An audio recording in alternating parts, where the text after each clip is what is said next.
A little job can give you a big opportunity. Don't tell me you want this stage and you can't stand at that door. Don't tell me. No. Don't get it twisted. Don't get it twisted. Before I ever stood on a stage, I cleaned one at an old Baptist church. When everybody left, I stayed vacuuming when nobody was there. That's how I got the microphone. I didn't get a microphone because I can talk the best. I didn't get a microphone because I can sing the best. I got a microphone because serving kept elevating me everywhere of my life. If you work at McDonald's, you better work that thing. If they put you on fries, you better get on fries, and you better be in there like, yep, it's Friday, it's Friday. No, it's not, it's Monday, no, it's Friday, it's Friday. And they put you on burgers. You got to get on burgers, you got to be like, yeah, watch me flip, yeah, watch me, yeah, watch me flip, yeah, watch me, and they be like, yo, those guys.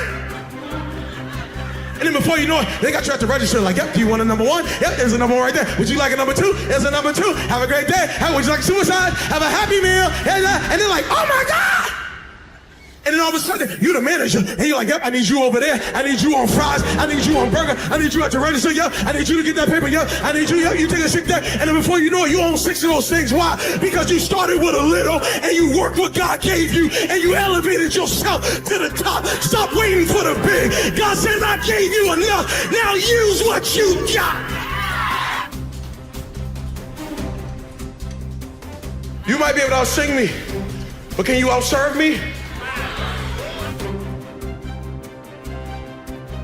Can you outserve me? There's so many people who want to lead that can't follow.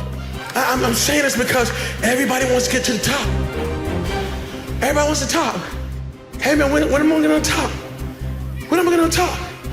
If you're trying to get on top, I need you to work the level you're on right now. Can you clean bathrooms? Can you sing for the kids? Maybe singing for the kids might be the thing that gets the whole world knowing your name. But because you think it's small and insignificant, you won't even do it. You're so thirsty and hungry for something big, not realizing that something little, something small is the one thing that you need to take you to the next level. I have a newsflash right now that I want to say to everybody who's sitting in the front, everybody who's sitting in the back, you have enough right now to change your life. You have enough right now to flip this world upside down. You have enough. You got enough power. You got enough anointing. You got enough grace. You got enough patience. You got enough gifting to make your money, get out of debt, get yourself together, and change everything about your world.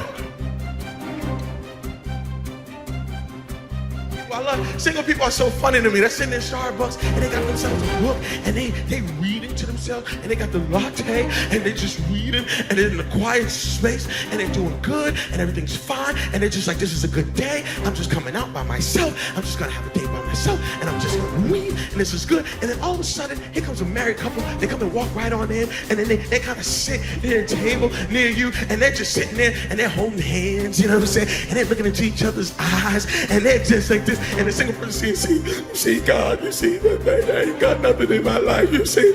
I just wish if I just had somebody to hold a hand with, if I could just have somebody just to snuggle with, if I could just sip somebody else's latte and they could sip my latte, it would be so good. Little does a single person know, the married people sitting at the table saying, oh my goodness, that look good, she's all by herself. No, if I could just get a day alone, if I could just get my thoughts to myself, oh God, this hand is good, but God, I wish I could read a book sometime. I wish I could take a day by myself. And the married people looking at the single person like, and the single person looking at the married people like, and the enemy got us all messed up because he wants you not to see that you're blessed right where you are, you're whole right where you are, you're complete right where you are. He wants you to spend your life looking at what you don't have instead of using what you got.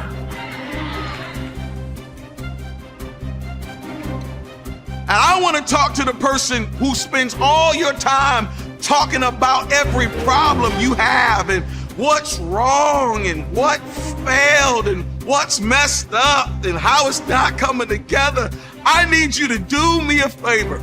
Stop talking about your storm and start talking to your storm. That's right. Stop talking about the cancer and start talking to the cancer. Stop talking about the depression and start talking to the depression. And you got to look at your depression and say, depression, you got to get out my life. You got to get out my house. Why? Because this body doesn't belong to you. This mind doesn't belong to you. You got to stop talking about the sickness and you got to start talking to the sickness. And you got to tell the sickness, you got about 3 hours. You got about 3 days left in my life.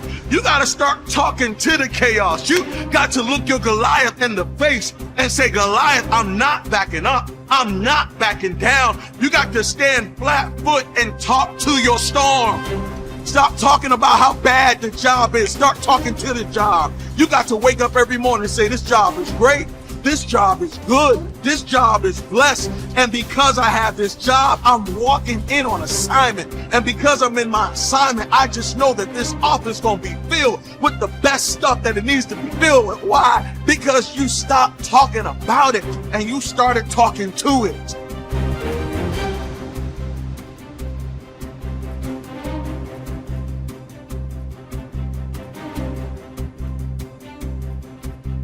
Start talking to poverty. Stop talking about poverty and start talking to poverty and say, poverty, you are not welcomed in my life. Poverty, you are not welcomed in my home. Matter of fact, I crowned you a landlord right now. You are the landlord of your life and you have the right to serve an eviction notice over every tenant in your life that don't belong there. I dare you to serve an eviction notice over cancer. I dare you to serve an eviction notice over poverty. I dare you to serve an eviction notice over lack. You got to tell lack, get out my life. You don't belong here.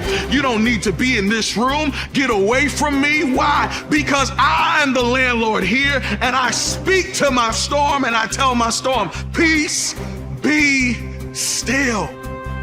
You got to say something different. If you want to see something different, you got to say something different. Many of us, we love to read motivation. Many of us, we love to hear motivation. You can't just hear motivation. You got to speak motivation. You got to say what I'm saying. Don't just hear it and walk away from the video. No, you got to stop and say, what I just heard, I got to repeat. And come on, right now, you got to hear what I'm saying and you got to repeat it. I am winning. You're not losing. I'm winning. Come on, I'm overcoming. I'm getting through this. I'm overcoming this challenge. I'm going to get through this mountain.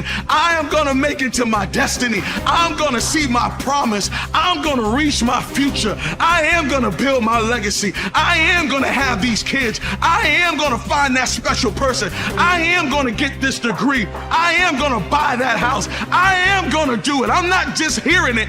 I'm going to speak it into my life because my words can change and shift my world.